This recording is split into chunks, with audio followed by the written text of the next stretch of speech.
bravest thing you can ever do isn't becoming someone new, but finally becoming yourself.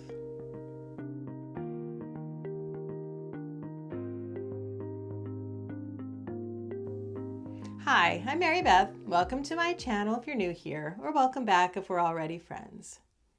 Today we've reached the final part of our self-discovery series, and I think it's the most powerful step of all, uncovering your authentic self. Because after all the values, personality insights, strengths, weaknesses, and passions we've explored, this is where it all comes together. This is where you finally get to live as the real you. That's why authenticity matters. Because when we're out of alignment with who we really are, life might look fine on the outside, but inside we feel restless, stuck, or like something's missing. Living authentically doesn't mean you're perfect or that you've got it all figured out. It means you're showing up in life as the truest version of yourself, not the version shaped by other people's expectations, and not the version hiding behind masks. And let's be honest, we all wear masks sometimes. The responsible worker, the perfect parent, the always available friend. I want to share a personal story with you because it ties right into this idea of uncovering your authentic self. There was a time in my life when I was trying to be everything at once, the successful business owner, the perfect wife, and the perfect mom. On the outside, it probably looked like I had it all together. I was running a business, keeping the house in order, showing up for my family most of the time, and smiling through it all. But inside, I was exhausted. I remember one night so clearly.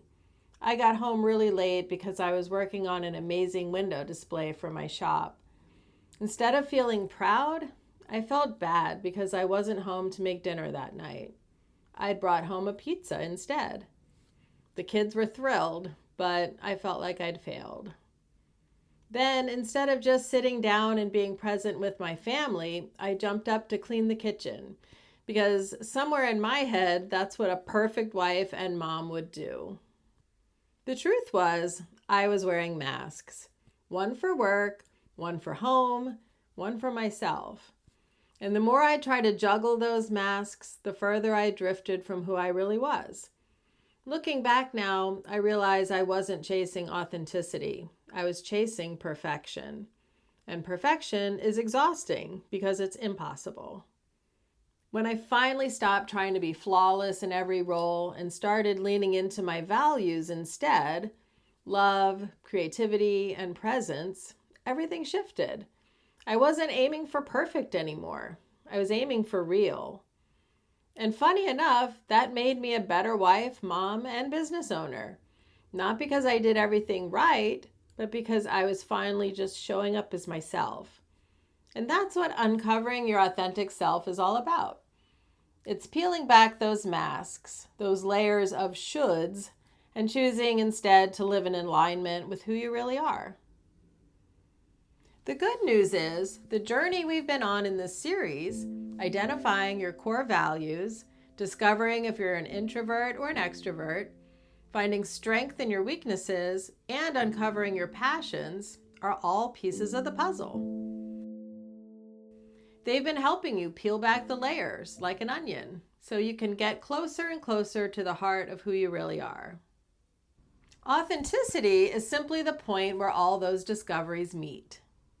So how do you uncover your authentic self? Let's get practical. Grab your journal because I've got a few prompts for you. Where in my life do I feel like I'm pretending? When do I feel most myself? What would I do differently if I wasn't worried about being judged?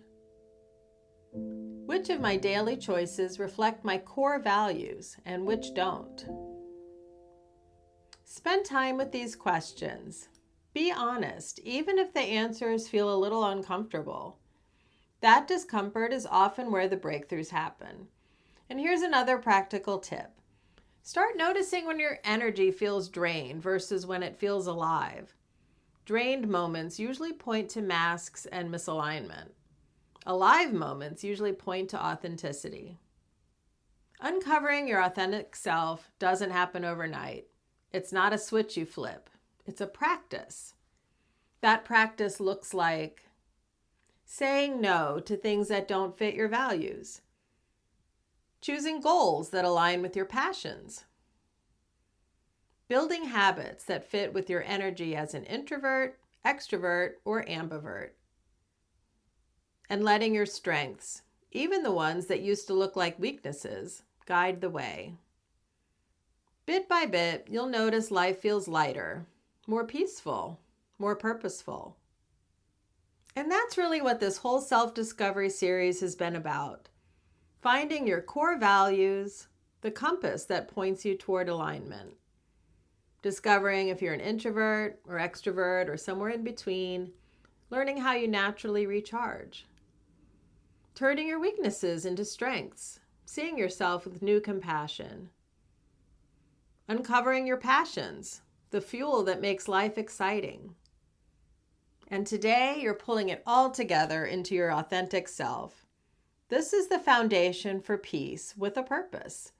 Knowing who you are so you can live in a way that feels true. So here's your call to action. Spend some time with the journal prompts I shared. Let them guide you deeper into your own authenticity. And remember, being authentic doesn't mean you stop growing. It means you stop hiding. You stop fighting parts of yourself and start embracing the whole picture. Your strengths, your struggles, and everything in between. Because that wholeness, that's where your real power lives. Thank you for walking through this entire self-discovery journey with me. If you missed any of the earlier videos, they're all in the playlist, and they build beautifully on each other. This is the final video in the series, but honestly, it's just the beginning of your journey. Keep exploring, keep growing, and keep becoming the truest version of yourself. I have lots more videos about self-care, journaling, finding purpose, and even more to come.